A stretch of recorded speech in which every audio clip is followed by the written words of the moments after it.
Chapter 1. Shadows in the City. The city of Garland seemed never to sleep, but also never truly awake.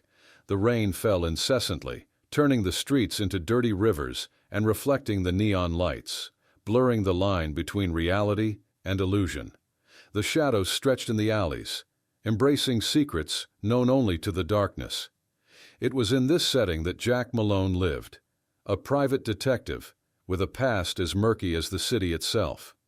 Malone was in his office, a room on the second floor of an old building, with windows that creaked in the wind. Cigarette smoke swirled in the air as he gazed thoughtfully at a broken pocket watch on the desk. The watch, a legacy from his grandfather, had stopped working years ago, but Jack never had the courage to fix it. It was a constant reminder of lost time and the cases he never managed to solve. The phone rang, breaking the heavy silence. Malone hesitated before answering, his instinct telling him that this call would bring more trouble than solutions. "Jack Malone," he said, his voice hoarse from many sleepless nights. On the other end of the line, a female voice, soft but laden with urgency. "Mr. Malone, I need your help. A watch has been stolen. A very valuable watch.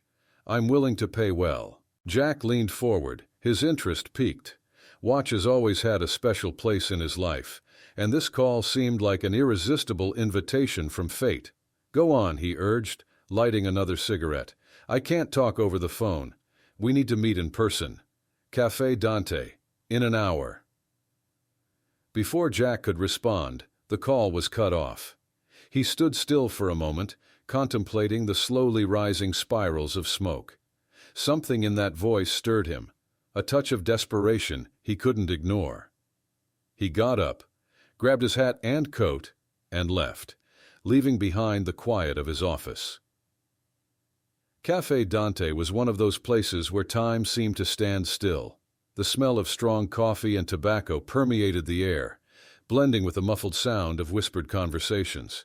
Jack entered and looked for the woman from the call. She was sitting in a dark corner, a veil covering part of her face, leaving only her piercing green eyes visible. "Miss Taffer too. But tea, shander intend. Saturday jos, so too low."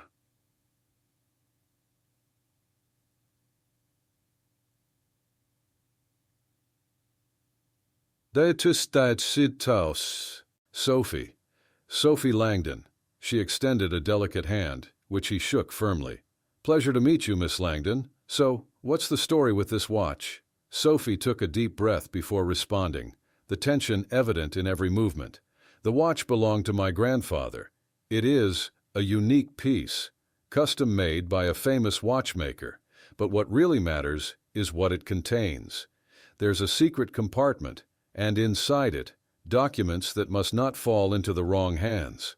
Jack raised an eyebrow, intrigued. "And who else knows about this compartment?"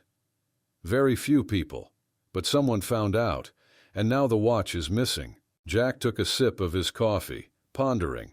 The case was interesting, with a good dose of mystery and danger. Exactly how he liked it. "I accept the case, Miss Langdon. Let's find this watch and see who's behind this."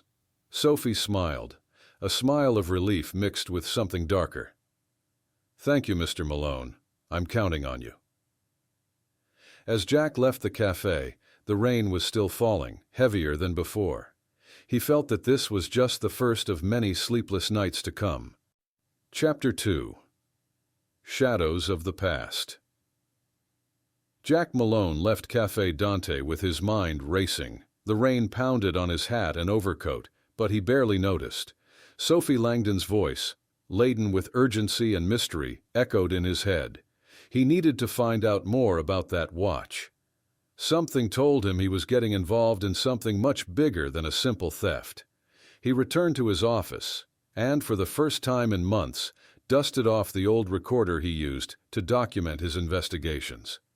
Sophie's voice was still fresh in his memory, and he began dictating his initial observations. Name: Sophie Langdon. Stolen pocket watch. Secret compartment. Compromising documents. Client visibly nervous, but determined. Possible suspects unknown.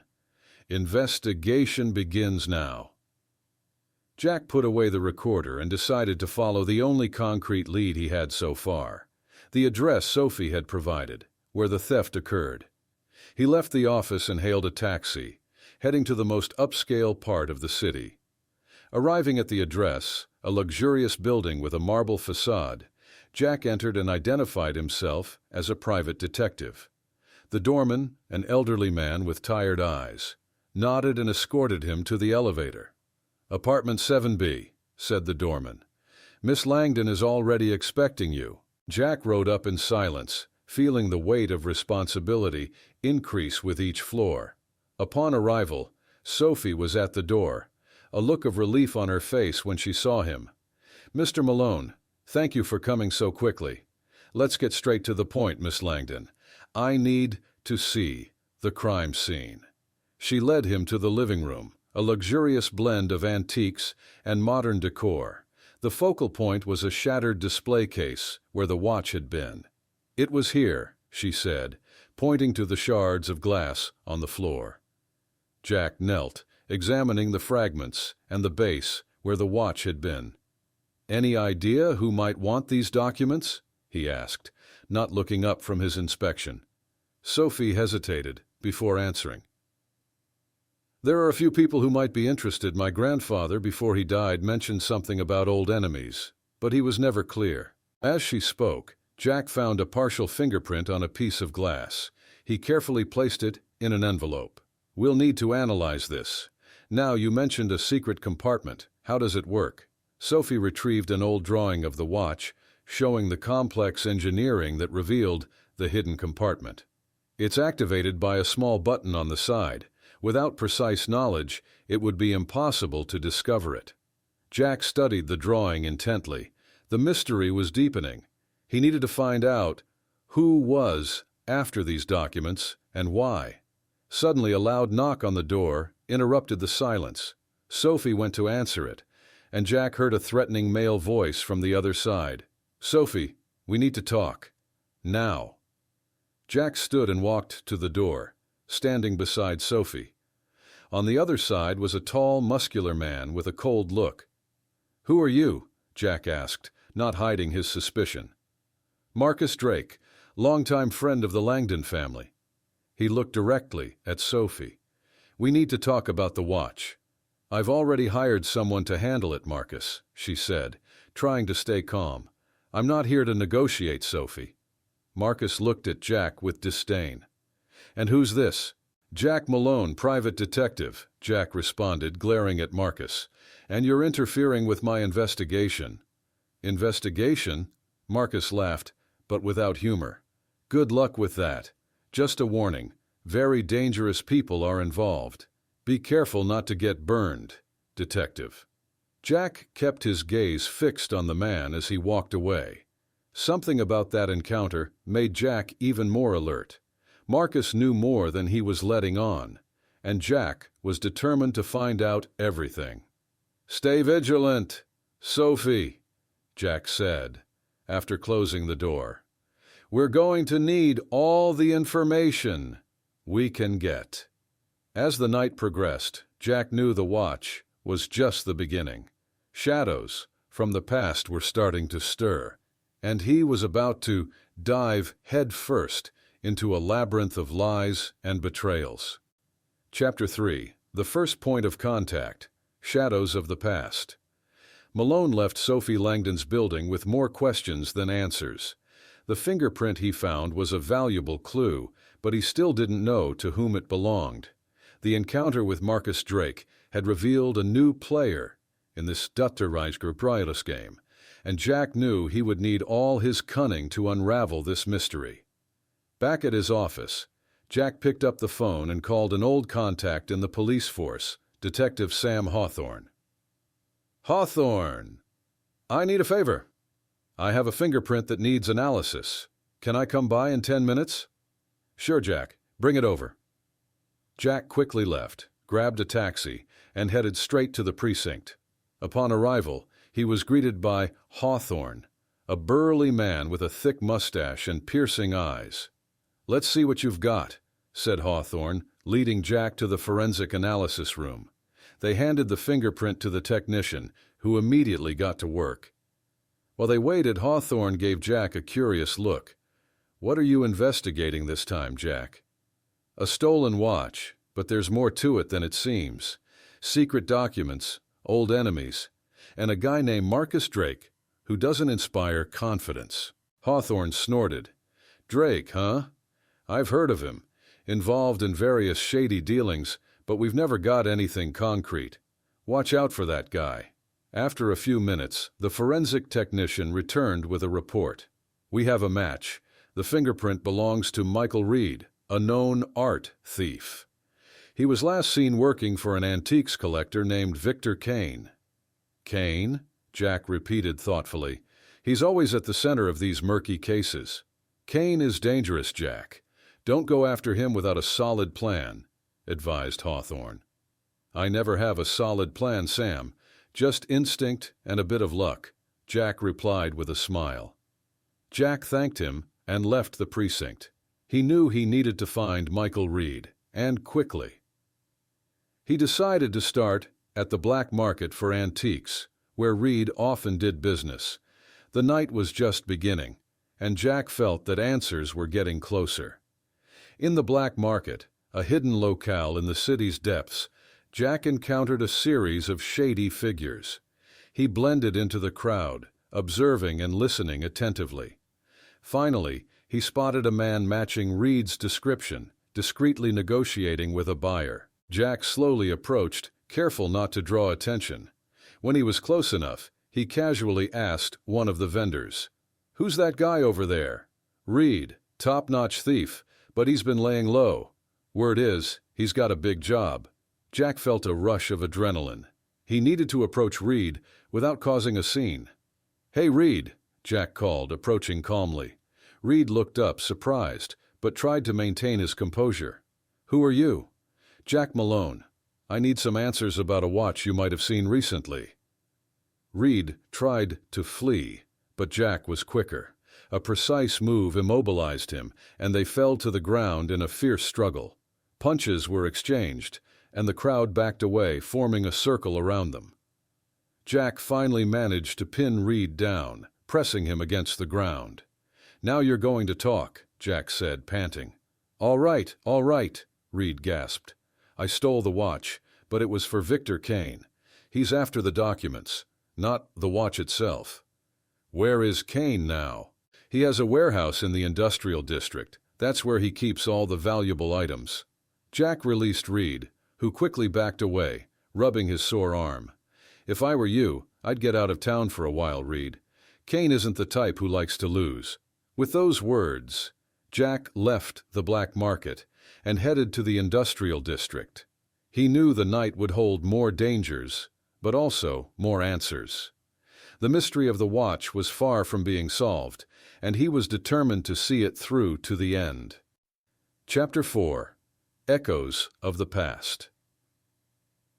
Jack Malone advanced through the industrial district, where abandoned factories and empty warehouses were as common as buried secrets. The shadows were deep and the fog thick, creating a perfect setting for clandestine meetings. Victor Kane's warehouse loomed ahead, imposing and threatening, a sleeping giant harboring dark mysteries. Jack approached cautiously, each step measured to avoid drawing attention. He found a slightly open side door and slipped in silently. The interior was shrouded in darkness, save for a few beams of light escaping through broken windows. He heard muffled voices ahead and hid behind a large crate, peeking discreetly. Victor Kane stood at the center of a group of men, all heavily armed. Jack recognized the cold gleam in Kane's eyes, a predator always on the prowl. On a table, the stolen watch glimmered under the dim light, its secret still hidden. Kane spoke in a low but authoritative tone. "We need to figure out how to open this damn compartment. Those documents are the key to our next move." Jack felt the tension rise. He needed to find a way to retrieve the watch without alerting the guards. As he pondered, he heard a familiar click, the safety of a gun being disengaged. Someone had found him. "Hands up, detective," said a gruff voice behind him. Jack raised his hand slowly, turning to face his captor. It was one of Kane's henchmen, a burly man with a cruel smile. "Looks like we have an intruder," the man said, pushing Jack forward toward Kane's group. "Well, well, who do we have here?" Kane asked, his voice dripping with pleasure. "Jack Malone, the famous detective meddling in matters that don't concern him." Jack remained calm, his eyes fixed on the watch. "They say curiosity killed the cat, Kane, but I've never been much of a cat person." Kane laughed, a cold and inhuman sound. "You've got guts, Malone. I'll give you that. But guts without brains are useless. What do you think you'll accomplish here?" "I think I can figure out how to open that watch and get the documents before you do. And maybe, just maybe, put them in the right hands." Kane's expression hardened. He signaled to his men, who grabbed Jack and tied him to a chair. "Let's see how much pressure you can handle, detective. Maybe you know something you're not telling us." As Kane ordered Jack to be interrogated, the detective looked for a way to free himself. He knew time was running out. He noticed a loose thread in the rope binding his wrists and began to work it discreetly. Kane's henchmen started asking questions, but Jack remained silent, focused on loosening the rope. The pain from punches and kicks was intense, but he had endured worse. With one final effort, he freed one of his hands and waited for the right moment. When one of the men approached for another round of questions, Jack struck. With quick, precise movements, he took down two of the henchmen and grabbed one of their guns. Kane tried to react, but Jack was faster, immobilizing him. "Enough games, Kane. I'm taking the watch and leaving. If you try to follow me, I won't hesitate to use this." Kane glared at Jack with hatred, but knew he was defeated, at least for now. "You have no idea what you're getting into, Malone. Those documents are bigger than you can imagine." "Maybe, but I'll find that out for myself." Jack took the watch and left the warehouse, still on high alert. He knew Kane wouldn't give up easily, but at least now he had the watch, and with it, a chance to uncover the secret it held. As the night wore on, Jack knew each step took him deeper into a world of intrigue and danger. But there was no turning back. He was committed to the truth, no matter how dark it was. Chapter 5. The First Suspect. Tracks of the Underworld. Jack Malone knew that the watch he held was the key to a larger puzzle. But before uncovering its secrets, he needed answers. His next step would lead him to interview an old acquaintance, Timothy O'Hara, a former employee of Victor Kane, who had been dismissed under suspicious circumstances. O'Hara lived in a rundown neighborhood, where sunlight seemed reluctant to shine. The walls of the buildings were marked by time and neglect. Jack arrived at O'Hara's building and climbed the creaky stairs to the third floor, where he knocked on the worn door. He heard a noise inside, and the door opened slightly, revealing a thin man with restless eyes. "What do you want?" O'Hara asked, his voice rough from too much smoking. "Jack Malone, private detective. I need to ask you some questions about Victor Kane and a certain watch that was stolen." O'Hara hesitated, but opened the door enough for Jack to enter. The apartment was a mess of scattered papers, empty bottles, and old furniture. O'Hara closed the door behind Jack and indicated a chair. "Sit down, but I don't know if I can help you." Jack settled into the chair, keeping his gaze fixed on O'Hara. "You worked for Kane. You know what he's capable of. Tell me what you know about the watch." O'Hara lit a cigarette, his hands trembling slightly. "I worked for Kane for years. I saw things most people wouldn't imagine. That watch. He always talked about it like it was the key to a treasure. But I think it's more than money. He mentioned documents, secrets that could bring down powerful men." Jack nodded, encouraging him to continue. "You were fired. Why?" "Kane thought I was stealing from him." O'Hara let out a bitter laugh. "In reality, I was just trying to survive. But he doesn't tolerate betrayal, even if it's just in his head. And do you think he's after you now? He never forgets, Malone. Never. But I have my contacts. Still know a few people in the black market. I've heard rumors that he's been more obsessed with that watch than usual. Jack leaned forward. I need to find those documents. Do you know anyone else who might be involved? O'Hara took a deep drag on his cigarette before answering. I know a guy, Andrew Blythe. He's a middleman in the black market, does dirty deals for Kane. If anyone knows about those documents, it's him. But be careful. Blythe is dangerous and treacherous. Jack thanked him and stood up, extending his hand. Thanks for the help, O'Hara. I'll need all the information I can get. O'Hara shook Jack's hand, his eyes filled with a mix of fear and relief. Good luck, Malone. And watch out for Kane. He doesn't mess around. Jack left the apartment, his mind racing with new information. He knew each step took him deeper into Garland's underworld. But he had no choice. His next stop would be to find Andrew Blythe, a man known for his ability to navigate the murky waters of crime. As he walked through the dark streets, Jack felt the tension build.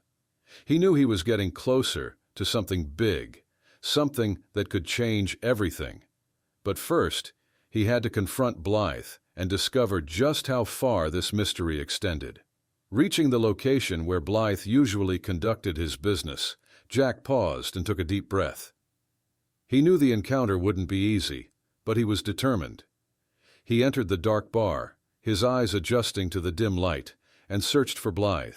Seated in a corner, enveloped in cigarette smoke, was the man he was looking for. Jack approached slowly, prepared for whatever might come next. Andrew Blythe, Jack called, his voice firm. Blythe looked up, a cold smile forming on his lips. Depends on who's asking. Jack Malone. We've got business to discuss. Blythe gestured to a chair, indicating Jack should sit. So, Malone, what do you want to know about Kane and that damn watch? Jack took a seat, ready for the next step in this intricate dance of lies and revelations. He knew the path ahead was fraught with dangers, but he was prepared to face each one. Chapter 6. Twist in the Story. At the edge of the abyss. Jack Malone knew that the conversation with Andrew Blythe would be crucial. However, as he sat across from him, he had no idea how deadly that night would become. Let's get straight to the point, Blythe. What do you know about the documents hidden in Kane's watch? Jack began, keeping his expression serious and his eyes fixed on Blythe's. Blythe gave a condescending smile, taking a deep drag from his cigarette. Malone, you have no idea what you're getting into. Those documents, they're more than dirty secrets. They are the key to controlling a corruption network involving the most powerful names in this city. And are you part of it? Jack asked, leaning forward. Not directly, but I know the players. Kane is just a pawn on the board. He works for someone much more powerful. Before Jack could respond, the sound of gunfire echoed through the bar. Blythe fell backward, a pool of blood quickly forming around his body. Jack dove to the floor, drawing his gun. Chaos erupted in the bar as patrons ran and screamed. Jack crawled towards the exit, feeling a burning sensation in his left arm where a bullet had grazed him. Adrenaline pumped through his veins as he tried to process what had just happened. He knew Kane's men had arrived, and he was in a trap. A figure appeared at the back door, one of Kane's thugs with a gun in hand. Jack had no time to think. Instinct and training took over.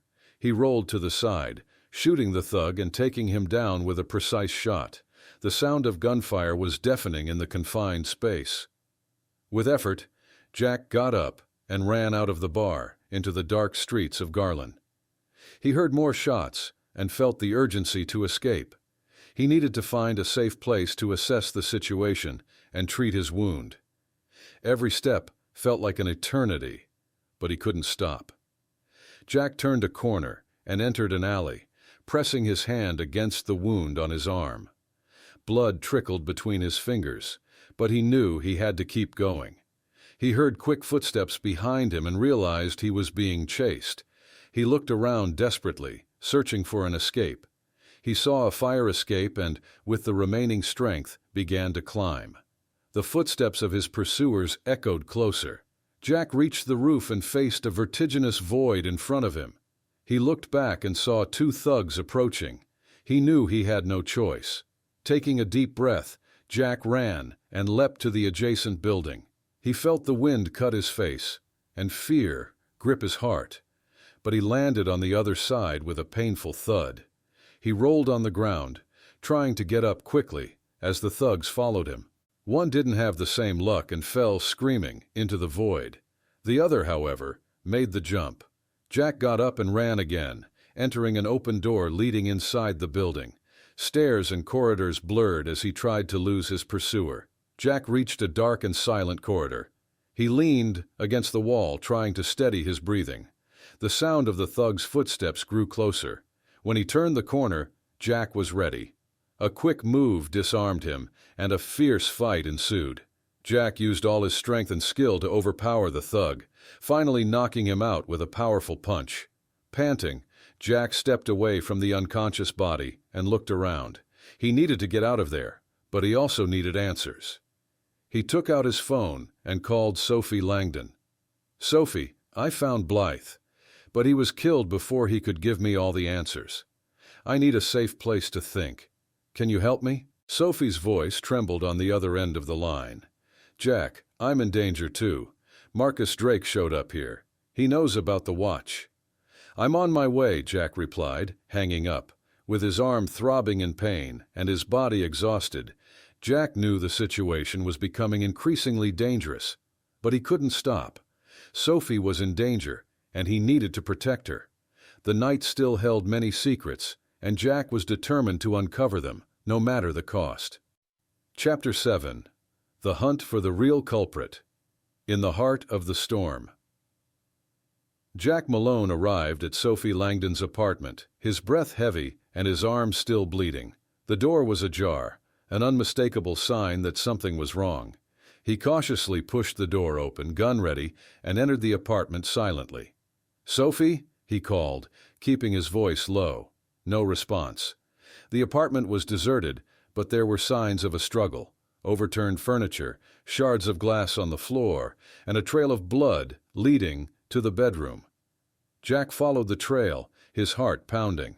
He pushed the bedroom door open and saw Sophie tied to a chair, a cut on her face and her eyes wide with fear. "Jack!" she exclaimed, her voice trembling. Before he could react, a figure emerged from the shadows. Marcus Drake, with a cruel smile, pointed a gun at Sophie. "Just in time, Malone. I was starting to think I'd have to do this alone." "Let her go, Drake. This is between you and me." "Oh, but you're wrong. This is much bigger than the two of us." Marcus stepped closer to Sophie, keeping the gun steady. "Do you know what's in those documents, Malone? They can bring down the pillars of this city. Powerful people would do anything to keep them hidden. And you're just a pawn in this game, aren't you?" Jack retorted, trying to buy time. "Me? A pawn?" Marcus laughed, but it was a bitter laugh. "I'm a survivor, Malone, and I'm going to ensure my survival with those documents." With a swift move, Jack fired at Marcus's gun, hitting his hand and causing the gun to drop.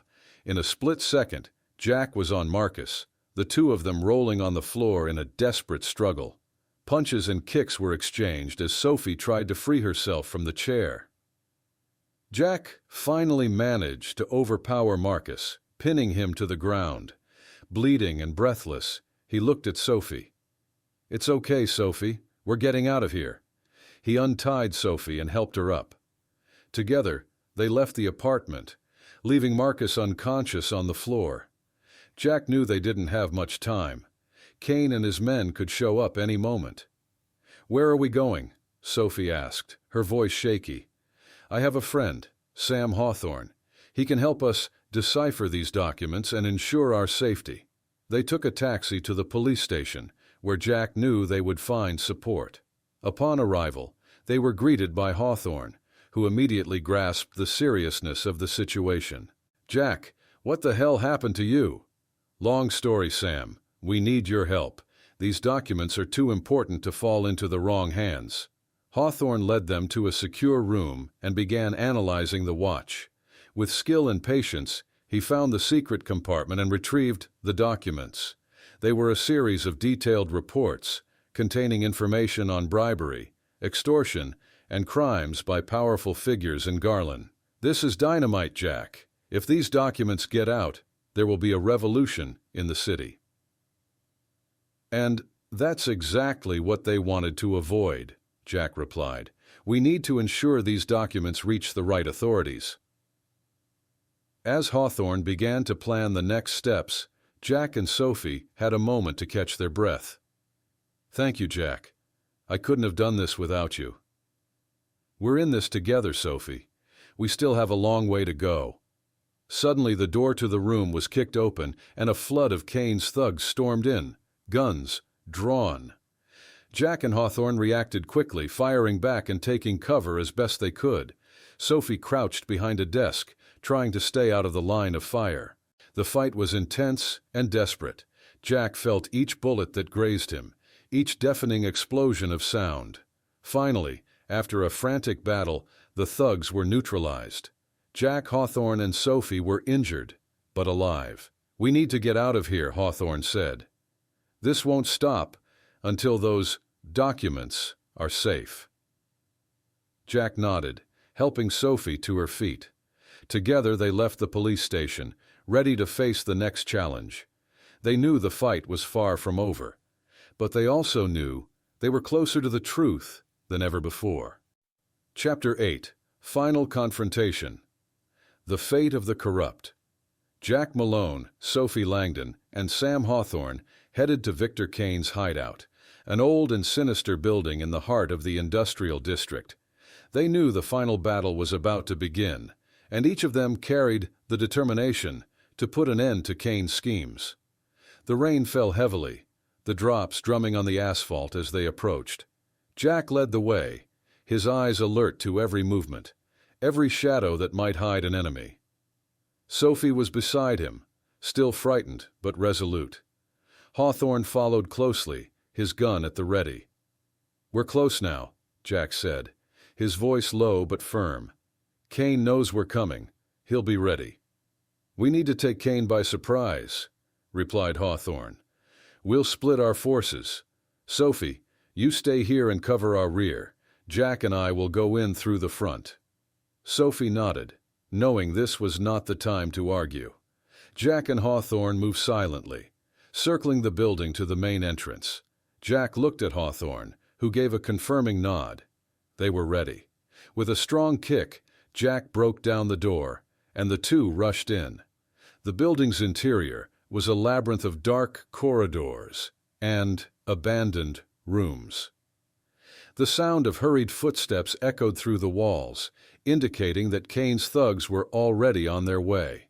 "Quick, this way!" shouted Hawthorne, indicating a staircase leading to the upper floor. They climbed the stairs two at a time, encountering resistance at every corner. Jack shot with precision, taking down henchmen who tried to block their path. With every step, the tension grew. Kane was close, and Jack felt the final confrontation was in sight. They reached a heavy door, clearly leading to Kane's office. Jack took position while Hawthorne prepared to break it down. "Ready?" asked Hawthorne. "Let's finish this," replied Jack. With a powerful kick, the door was broken down.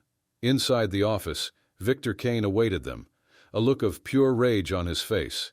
He was armed and ready, with several henchmen around him. "Malone!" Kane shouted. "You have no idea who you're dealing with." "I know exactly who I'm dealing with, Kane," replied Jack, his gun pointed directly at him. "And this city has no place for you anymore." Kane's henchmen opened fire, and a frantic battle ensued. Jack and Hawthorne took cover behind a desk, returning fire with precision. The sound of bullets ricocheting and glass shattering filled the air. Amid the chaos, Kane tried to escape, but Jack saw him and gave chase. The pursuit led them to the roof of the building, where the rain continued to fall mercilessly. Kane turned, gun in hand, and Jack stopped a few meters away, his gun aimed at him. "You've lost, Kane. It's over," said Jack, his voice firm. "Never, Malone!" Kane shouted, firing. Jack dodged just in time, feeling the bullet graze past him. He responded with a precise shot, hitting Kane in the shoulder and causing his gun to fall. Kane dropped to his knees, clutching his bleeding shoulder. "You don't understand. Those documents—" Kane began, his voice weak. "I understand perfectly. They're the key to freeing this city from the corruption you helped spread," replied Jack, stepping forward and completely disarming Kane. At that moment, Hawthorne arrived on the roof, followed by Sophie. "Are you okay?" asked Hawthorne, seeing Jack standing and Kane on the ground. "Yes, it's all over," replied Jack, looking at Sophie. "We did it." As the sound of police sirens grew closer, Jack, Sophie, and Hawthorne knew they had done their part to bring justice to the city. The broken watch had led Jack on a dangerous journey, but in the end, the truth had prevailed. While the rain continued to fall, washing away the remnants of the battle, Jack felt a sense of relief and resolve. They had faced the storm, and now it was time for Garland to begin its healing process. The fight against corruption was far from over, but today they had made a significant stride towards a better future. Chapter 9. Resolution. The End of the Labyrinth. With Victor Kane captured and the incriminating documents in safe hands, Jack Malone, Sophie Langdon, and Sam Hawthorne could finally breathe a bit easier. However, the battle for justice in the city of Garland was far from over. There were still scores to settle and secrets to uncover. The police station was bustling, with officers coming and going, while sirens continued to echo through the streets. Kane was being interrogated, his attempts at intimidation rendered useless by the overwhelming evidence Jack and Hawthorne had gathered. Sophie waited in a nearby room, a trembling cup of coffee in her hands. Jack entered the room and sat beside her, offering a tired smile. "It's all right now, Sophie. Kane can't threaten us anymore." Sophie looked at him, her eyes still filled with worry. "I know, Jack, but I'm worried about what might still come. He wasn't acting alone. What if more people come after us?" Jack held her hand, conveying a calm that he didn't entirely feel himself. "We won't let that happen. Hawthorne and I will make sure these documents are used to expose the entire corruption network. They'll have nowhere to run." Hawthorne entered the room at that moment, his expression determined. "We need to act quickly. The longer we hold on to these documents, the more danger we're in. I've spoken with the prosecutor, and he's ready to act immediately." "And what about Sophie?" Jack asked. "She can't be left unprotected." "I've arranged for protection for her," Hawthorne replied.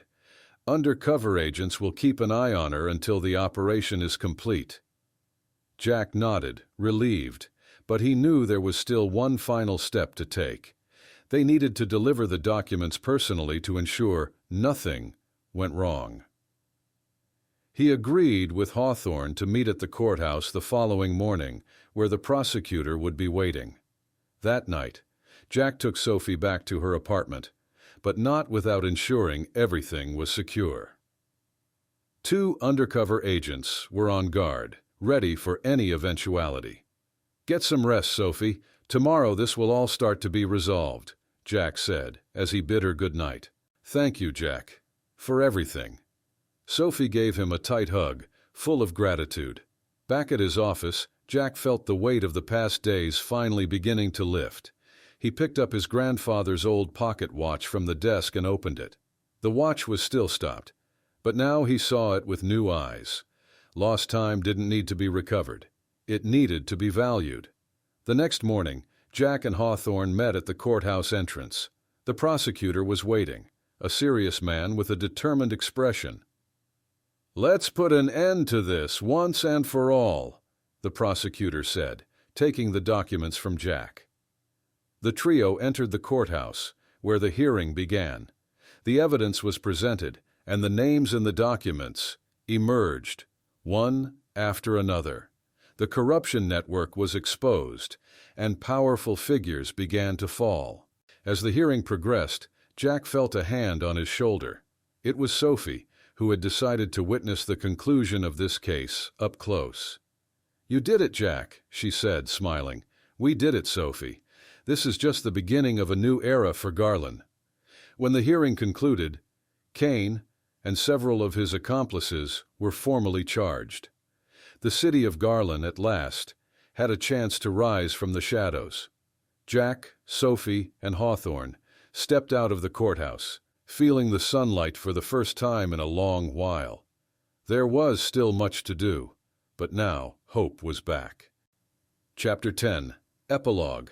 Lights and Shadows. The city of Garland, under the morning sun's glow, seemed different. There was a sense of renewal in the air, a whisper of hope that coursed through the streets once filled with shadows. Jack Malone, Sophie Langdon, and Sam Hawthorne walked through the city center, absorbing the victory they had finally achieved. As they strolled, Jack looked at Sophie and Hawthorne, reflecting on all they had been through. The scars were deep, but they were also a reminder of what they had accomplished together. "So what happens now?" Sophie asked, breaking the silence. "Now, we start rebuilding," Jack replied with a smile. "The city still has many problems, but at least now we have a chance to set things right." Hawthorne nodded. "The arrests of Kane and his accomplices are just the beginning.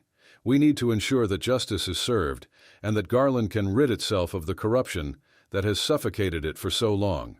They arrived at Jack's office, a place that, despite all the dangers faced, was still a refuge. Jack opened the door and invited them in. They sat on the worn-out sofa, each holding a cup of hot coffee. "Remember that watch?" Jack asked, pulling his grandfather's pocket watch from a drawer. "All this time, it's been broken, but now I see it was a symbol, a reminder that sometimes we need to break in order to fix ourselves." Sophie looked at the watch, understanding the symbolic weight of the object. "And now? Will you fix it?" "I think so," Jack replied, smiling. "It's time to leave the past behind and move forward." As they sipped their coffee and shared stories, the phone in Jack's office rang. He answered, hearing a familiar voice on the other end. "Jack, this is the prosecutor. We've got more work ahead. A new case, maybe even more complicated. Are you ready?" Jack looked at Sophie and Hawthorne, both nodding with determination. "Always ready," Jack responded, hanging up the phone. "Looks like our work is never done." Sophie smiled, standing up. "Well, then we better be prepared. Garland still needs us." Hawthorne raised his cup, proposing a toast to justice and the future of Garland. "To justice," echoed Jack and Sophie, clinking their cups. With a final sip of coffee, Jack grabbed his hat and overcoat. The pocket watch now sat in a place of honor in his office, a symbol of what they had achieved and what was yet to come. As they left the office, the sun shone brightly over the city of Garland. The shadows still existed, but now they were smaller, less threatening. Jack knew that the fight for justice would never end, but he also knew that with allies like Sophie and Hawthorne, they were stronger than ever. And so, under the sunlight, they began their new journey. The city of Garland, with all its secrets and challenges, was ready to be uncovered. And Jack Malone, private detective, was more than willing to face whatever came next.